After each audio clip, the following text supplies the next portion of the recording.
চীন বলেছে তারা পাকিস্তানের পাশে থাকবে, শুধু অর্থনৈতিক সহযোগিতায় নয় বরং যখন কথা উঠবে সার্বভৌমত্ব রক্ষার তখনও। আর এই বার্তাটি এসেছে এমন এক সময়ে যখন উপমহাদেশের আকাশে আবারও থমথমে বাতাস। ভারত পাকিস্তান সীমান্তে উত্তেজনা, পেহেলগাম হামলার রক্তাক্ত পরিণতি, আর এর মধ্যেই চীনের স্পষ্ট অবস্থান, পাকিস্তান তুমি একা নও। সম্প্রতি বেইজিংয়ের কনফারেন্স হলে মুখোমুখি হয়েছেন দুই দেশের কূটনৈতিক নেতৃত্ব। পাকিস্তানের উপপ্রধানমন্ত্রী ও পররাষ্ট্রমন্ত্রী ইসহাক দার আর চীনের শক্তিশালী কূটনৈতিক ওয়াং ই। তাদের মাঝে কোনো দ্বিধা নেই, কোনো কৌশলী কূটচাল নয়, বরং সরাসরি উচ্চারণ, জাতীয় সার্বভৌমত্ব ও আঞ্চলিক অখণ্ডতা রক্ষায় আমরা পাকিস্তানের পাশে আছি। এই স্পষ্ট বার্তা যেন ভারতসহ সেই সব দেশগুলোর দিকেও যারা দক্ষিণ এশিয়ায় একচ্ছত্র আধিপত্য চায়। চীন জানে পাকিস্তান শুধু একটি দেশ নয়, এটি একটি স্ট্র্যাটেজিক করিডোর। সিপিইসি চীন পাকিস্তান অর্থনৈতিক করিডোর, যেটি বেল্ট অ্যান্ড রোড ইনিশিয়েটিভের হৃৎপিণ্ড। এই প্রকল্পের দ্বিতীয় ধাপে প্রবেশের আগ মুহূর্তে যখন অঞ্চলটি রাজনৈতিক দোলাচলে, তখন বেইজিং থেকে উচ্চারিত হয়েছে প্রতিজ্ঞার ভাষা, পাকিস্তান আমাদের অত্যন্ত বিশ্বাসযোগ্য, দৃঢ় ও নির্ভরযোগ্য বন্ধু। এবং শুধু মুখের কথা নয়, এই সম্পর্ককে বাস্তবিক গভীরতায় নিয়ে যেতে চায় চীন। ভারত পাকিস্তান সীমান্তে যে রক্তপাতের ছায়া, তার জবাবে শান্তিপূর্ণ সংলাপের আহ্বান জানিয়েছে চীন। তারা বলেছে, আমরা সংলাপকে স্বাগত জানাই, তবে পাকিস্তানের সার্বভৌমত্বের প্রশ্নে আমাদের অবস্থান স্পষ্ট। এই অবস্থান এমন এক সময়ে এসেছে যখন বিশ্বে ভূরাজনৈতিক মেরুকরণ আবারও স্পষ্ট হচ্ছে। যুক্তরাষ্ট্র যখন ভারতের সঙ্গে ঘনিষ্ঠ হচ্ছে, তখন চীন তার ঐতিহ্যবাহী মিত্র পাকিস্তানকে পরিপূর্ণ আশ্বাস দিতে চাইছে, তোমার যুদ্ধ আমারও যুদ্ধ।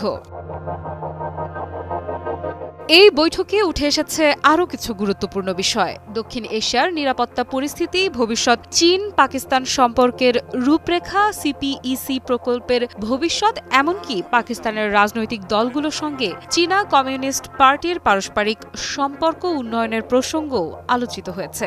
এটি শুধু রাষ্ট্রীয় স্তরে নয়, বরং পার্টি টু পার্টি লেভেলেও একটি ঘনিষ্ঠ বন্ধুত্বের ইঙ্গিত। চীনের আন্তর্জাতিক বিভাগের মন্ত্রী লিউ জিয়ান চাও সাক্ষাৎ করেছেন ইসহাক দারের সঙ্গে। লিউ পরিষ্কার করে বলেছেন, চীন সবসময় পাকিস্তানকে অগ্রাধিকার দেবে সব পরিস্থিতিতে, অর্থাৎ শান্তি, সংঘাত, সংকট, যেখানে যেভাবে প্রয়োজন চীন থাকবে পাশে। স্বাস্থ্যকর অল টাইম হানিকম, সব সময় অল টাইম হেলদি লাইফ।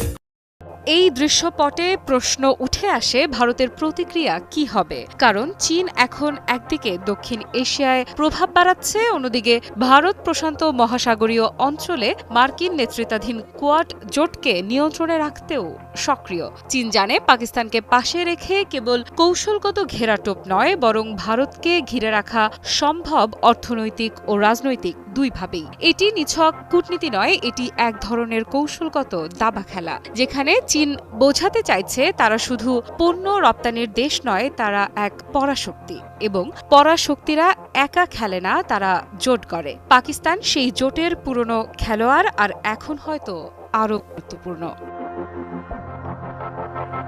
এই মুহূর্তে যখন বিশ্ব ব্যবস্থা দ্রুত পরিবর্তন হচ্ছে, ইউক্রেন যুদ্ধ, গাজার সংকট, দক্ষিণ চীন সাগরের উত্তেজনা, আর তার মধ্যে চীন পাকিস্তান জোট আবারও একটি বার্তা দিচ্ছে, স্ট্র্যাটেজিক রেজিলিয়েন্স। পশ্চিম দুনিয়া যেখানে প্রতিরোধের বিপক্ষে, সেখানে চীন বলছে, প্রতিরোধ যদি সার্বভৌমত্ব রক্ষার নামে হয়, তবে আমরা তার পক্ষে। এই ঘোষণার মাঝে লুকিয়ে আছে আরও একটি বার্তা, যদি ভবিষ্যতে পাকিস্তান আর ভারতের সংঘর্ষ আরও তীব্র হয়, তবে আন্তর্জাতিক শক্তির ভারসাম্যে চীন শুধু নীরব দর্শক থাকবে না, তারা তাদের অবস্থান আগে ভাগেই নির্ধারণ করে রেখেছে।